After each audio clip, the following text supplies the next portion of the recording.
बिस्मिल्लाहिर्रहमानिर्रहीम। अस्सलाम वालेकुम नाज़रीन, कराची में मुस्तफ़ा कत्ल केस के हवाले से बहुत सी अपडेट्स आई हैं और मैं चाह रही थी कि मैं कोई एक ऐसी वीडियो आप लोगों के साथ शेयर करूं जिसमें आपको सारी डिटेल एक साथ मुकम्मल सबूतों के साथ दे सकूं, क्योंकि ये वीडियो जो है, ये जो कत्ल है, ये जिस दिन से मंजर आम पर आया, ये हाई प्रोफाइल केस है।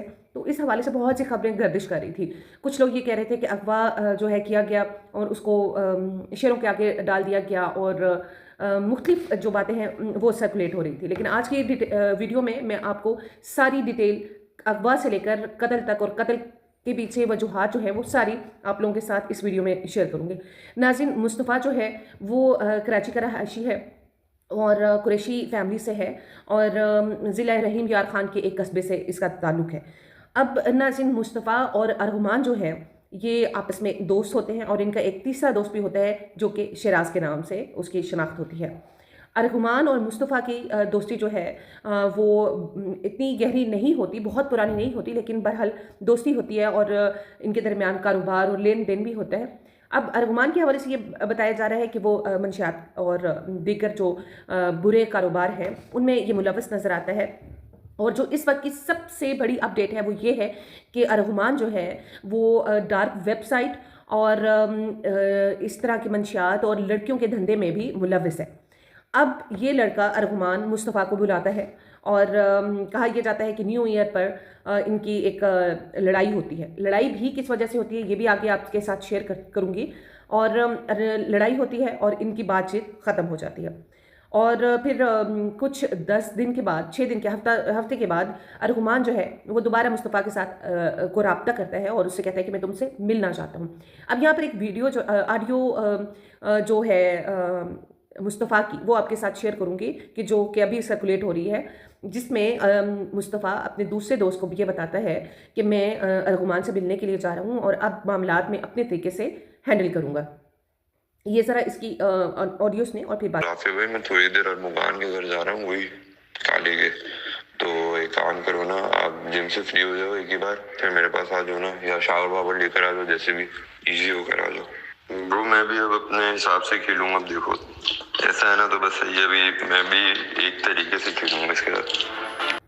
अच्छा, जब ये मुस्तफ़ा पहुंचता है अरगुमान के घर तो ये उसको अगवा कर लेता है। अगवा मतलब उसको अपने घर में जो है वो कैद कर लेता है और मुसलसल 3 घंटे तक उसको आनी रात के साथ उसको जो है वो तशद्दुद करता है, उसका खून बहाता है और वो इतना अधमुआ हो जाता है कि वो बेहोशी के आलम में जो है वो आ जाता है। अब यहाँ पर बाहर के जो गार्ड है वो फायर की आवाज़ भी सुनते हैं। फायर की आवाज़ सुनने के बाद जब मुस्तफ़ा मुकम्मल तौर पर बेसुध हो जाता है, बेहोश हो जाता है या यूँ कहे कि बिल्कुल ही मरने के करीब हो जाता है, तो अरगुमान उसको उसका जो उसकी बॉडी है वो कहीं ठिकाने लगाता है और बाहर से गार्ड को बुलाकर कहता है कि ये खून साफ़ किया जाए। अब जो कारपेट पर उसका खून जो है वो साफ़ कर रहे होते हैं, वहाँ से शवाहिद भी मिले और ये डीएनए जो है करवाया गया मुस्तफ़ा की वालदा के साथ। तो ये वही खून, वही सैंपल जो है वो मैच हो जाता है और ये सबूत है, इस वक्त का सबसे बड़ा सबूत है कि मुस्तफ़ा को अरगुमान ने ही तशद्दुद किया और उसी ने ही कत्ल किया, क्योंकि डीएनए रिपोर्ट आ चुकी है और उसके मुताबिक मुस्तफ़ा को टॉर्चर दिया गया, कत्ल किया गया। अब होता कुछ यूँ है कि अरगुमान जो है, जो शराज नामी दोस्त होता है, जो कि इन दोनों का आप ये कह लें मुश्तरका दोस्त होता है, उसको बुलाता है और ये जो है मुस्तफ़ा की बॉडी को डिक्की में डालते हैं। डिक्की में डालकर अब ये बगैर नंबर प्लेट की जो गाड़ी है वो उसको लेते हैं और निकल जाते हैं बलूचिस्तान की तरफ। सबसे बड़ा सवाल ये उठता है कि मुस्तफ़ा की जो ज़ाहिर है उसको एक ज़ख्मी शख्स को डिग्गी में डालकर आप 7 रूट जो है सिंध से बलूचिस्तान हब तक जो है वो आप क्रॉस करते हो और किसी एक चौकी पर भी 7 चौकियाँ आती हैं इनके दरमियान, बताया जाता है इस रास्ते में, इस रूट पर। तो 7 चौकियों पर किसी भी एक शख्स ने या किसी भी एक चौकी पर उनको नहीं रोका जाता या उन पर शक नहीं किया जाता, यहाँ तक कि इनके नंबर प्लेट भी नहीं थी गाड़ी पर। अच्छा, बहरहाल ये लोग जब कराची से बलूचिस्तान पहुंचते हैं तो कहते हैं कि भाई हम लोग एक बहुत सुनसान इलाके में चले गए। वहाँ पर ये सारा वक़ुआ बयान करता है शराज। जब शराज को गिरफ्तार किया जाता है तो वो पूरी कहानी जो है वो उगल देता है। अब उसके उगलने के बाद वो कहते हैं कि भाई हम लोग काफ़ी वीराने में जाकर हमने मुस्तफ़ा को जो है वो डिग्गी से निकाला, तो वहाँ पर जो है वो जो है वो होश में था और ज़िंदा था और उसने काफ़ी माफ़ी भी मांगी और ज़िंदगी की भीख भी मांगी, लेकिन जो रहमान था उसने उसके सर पर खून सवार था और उसने उसके ऊपर पेट्रोल छिड़का और उसके बाद गाड़ी को आग लगा दी। कहते हैं कि जब गाड़ी मुकम्मल तौर पर जल गई तो हम वहाँ से पैदल चलना शुरू हुए और हम मुसलसल 3 घंटे तक सफ़र करते रहे। हमें कोई गाड़ी नहीं मिल रही थी। जब गाड़ी जो है वो किसी सुजुकी वाले को 2000 देकर वहाँ से फिर ये लोग अपना इन्होंने रास्ता चुना और ये लोग जो है बलूचिस्तान से कराची पहुँचे। अब बलूचिस्तान में मुस्तफ़ा की जो जिस गाड़ी में उसको जलाया जाता है बेचारे को, वहाँ पर जब उसकी लाश को देखते हैं तो वो बहुत ही बुरी हालत में होती है। कहा यह जाता है कि उसका सर नहीं है, उसका जो निचला धड़ है गर्दन से नीचे वो जो है वो मिलता है, और उसके बाजू भी नहीं है, उसके हाथ भी नहीं है। मतलब मुख्तलिफ जगहों से उसको काटा गया या शायद क्या किया ये तो अरहमान और अल्लाह की ज़ात ही बेहतर जानती है। लेकिन यह है कि उसको काफ़ी बुरी हालत में वहाँ से वो उसकी लाश जो है बरामद होती है। अब उसको वहाँ पर उसकी तदफीन हो जाती है। अब यहाँ पर जो है अरगुमान कुछ दिन वेट करता है और अरगुमान को ये कहता है कि जाकर अब वो अपने घर में चला जाता है अरगुमान, और शराज भी वापस लौट आता है कि और उस वक्त तक सिर्फ मुस्तफ़ा की अगवा की जो है वो खबरें जो है वो सर्कुलेट हो रही होती हैं। अब नाज़रीन, जब काफ़ी जो सबूत हैं वो मुस्तफ़ा की वालदा जो है वो पेश करती हैं पुलिस वालों को, तो ये रेड होती है वहाँ पर मुस्तफ़ा के ये अरगुमान के घर पर। अब यहाँ पर एक जो सबसे बड़ी जो इम्पॉर्टेंट बात है वो ये कि अरगुमान के साथ जो है 4 घंटे तक उस रेड में जो है इनका मुकाबला होता रहा पुलिस वालों का और अरगुमान का। अरगुमान ने जो है 4 घंटे पुलिस वालों को अपने साथ अटैच रखा, कोशिश की कि अंदर जो भी मटेरियल है उसके पास जो 65 लैपटॉप्स हैं वहाँ से उसने जितना भी मटेरियल आगे ट्रांसफ़र करना था और अपने लैपटॉप से डिलीट करना था, वो सारा काम जो है वो उन 4 घंटों के दौरान करता रहा। और अंदर एक लड़की भी मौजूद थी। अब इस लड़की ने बाहर आकर जो है अरगुमान ने उस लड़की से कहा कि तुम मेरे गन पॉइंट पर हो, और अगर तुमने जिस तरह से मैं तुम्हें कह रहा हूँ उस तरह से तुमने ना किया तो मैं तुम्हें कत्ल कर दूंगा, तुम मेरी गन पॉइंट पर हो। अब वो लड़की जाकर पुलिस वालों को बेवकूफ़ बनाने की कोशिश करती है, उनको एंगेज रखती है, और इधर से मुस्तफ़ा जो है वो अपना सारा डाटा जो है वो ट्रांसफ़र करता है। और क्योंकि इसके ऊपर जो एलिगेशन है कि ये डार्क वेब पर भी काम कर रहा है, मंशियात का कारोबार भी करता है, और बाकी जो है वो दूसरे धंधों में भी मुलविस है। इसके घर से जितना जदीद असलहा निकलता है उसको देखकर पुलिस वाले भी हक्का बक्का रह जाते हैं कि ये पुलिस वालों की और हमारे माशरे में जितने भी कानून नाफिज करने वालों की नाअहली नहीं है, क्योंकि नाक तले ये सब कुछ हो रहा होता है और उनको कुछ खबर ही नहीं होती। बहरहाल नाज़रीन, वो लड़की 4 घंटे तक जो है वो उनको एंगेज रखती है। बहरहाल मज़ीद नफरी बुलाई जाती है और इस तरह से अरगुमान को अरेस्ट कर लिया जाता है। अरगुमान जो है वो पहले तो जो है वो करता है, एतराफ़ करता है कि भाई मैंने ये जुर्म किया है। बाद में वो खैर बदल जाता है, अपने एतराफ़ जो है वो जो उसने किया हुआ होता है वो मुकर जाता है।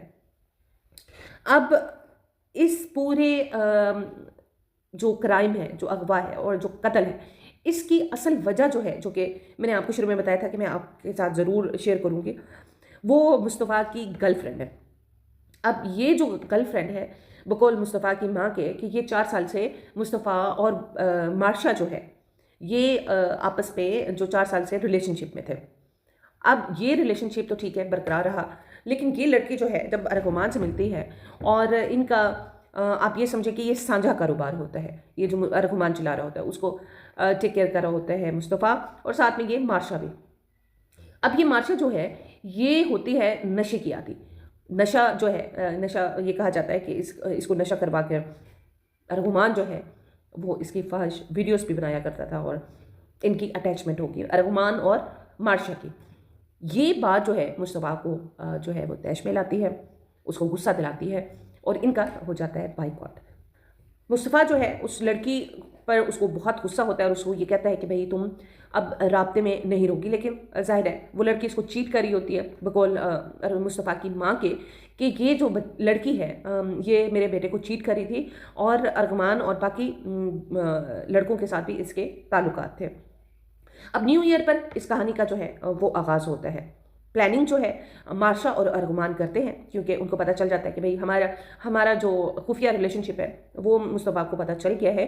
तो मार्शा पहले भी उसको धमकी देती है मुस्तफ़ा को कि मैं तुम्हें मरवा डालूंगी, और उसने ऐसा ही किया क्योंकि उसका कत्ल से पहले जो है पाकिस्तान छोड़कर भाग जाना इस बात पर जो है निशानदेही करता है कि वो उसने और अर्गुमान ने मुकम्मल प्लानिंग की हुई थी कि किस तरह से उसका अगवा किया जाएगा और उसका कत्ल किया जाएगा। अब न्यू ईयर पर जो है इसी तरह से पार्टी होती है और इस पार्टी में मार्शा जो है उठकर अर्गुमान की गोद में जाकर बैठ जाती है और ये बात मुस्तफ़ा के लिए नाकाबिल बर्दाश्त होती है और इस पर इनकी तल्ख कलामी होती है। बात लड़ाई तक पहुंचती है और फिर दोस्त यार जो पास होते हैं उनकी वजह से ये लड़ाई जो है वो ख़त्म करने की कोशिश करते हैं। अब अगले दिन अर्गुमान और मार्शा जो है वो प्लानिंग करते हैं और मुस्तफ़ा को बुलाकर उसका अगवा करते हैं और फिर उसको कत्ल भी करते हैं। अब ये जाने से पहले मुस्तफ़ा अपनी पूरी जो उसकी कॉल हिस्ट्री है उससे पता चलता है कि उसने अर्गुमान के पास जाने से पहले ये तय किया था कि मैं आज जाकर तमाम मामला जो है वो सेटल कर दूंगा। उसकी स्क्रीनशॉट भी सामने आती है जिसमें वो बताता है कि मैं अर्गुमान की तरफ जा रहा हूँ। ये मैसेजेस वो अपनी वालदा को करता है कि मैं अर्गुमान की तरफ जा रहा हूँ। अब इसके बाद जो है ये सारा केस जो है वो अर्गुमान को जेसी हो जाता है, जुडिशल हो जाता है और इसके बाद अर्गुमान के वारिस जो हैं वो सामने आते हैं। और जनाब ये जिस तरह से सामने आते हैं ऐसा लगता है कि ये कोई बॉलीवुड जो है मूवी के हीरो हैं और इनके बेटे के साथ बहुत ज़्यादती हो चुकी है और वो इंसाफ लेने के लिए आ रहे हैं। हालांकि दूसरी साइड पर अगर देखा जाए तो उनके बेटे ने एक माँ के जिगर को इस तरह से जिंदा जला डाला है। अगर आपके पास कोई और नेशनलिटी है तो इसका मतलब यह है कि आप किसी भी मोतबर शख्स से किसी भी ऐसे जज से या वज़ीर से या वज़ीर आज़म से मिलने के लिए जो है वो कैपेबल हो, उसका कोई तरीक़ाकार होता है, कोई हायरार्की होती है, अपॉइंटमेंट लेनी पड़ती है।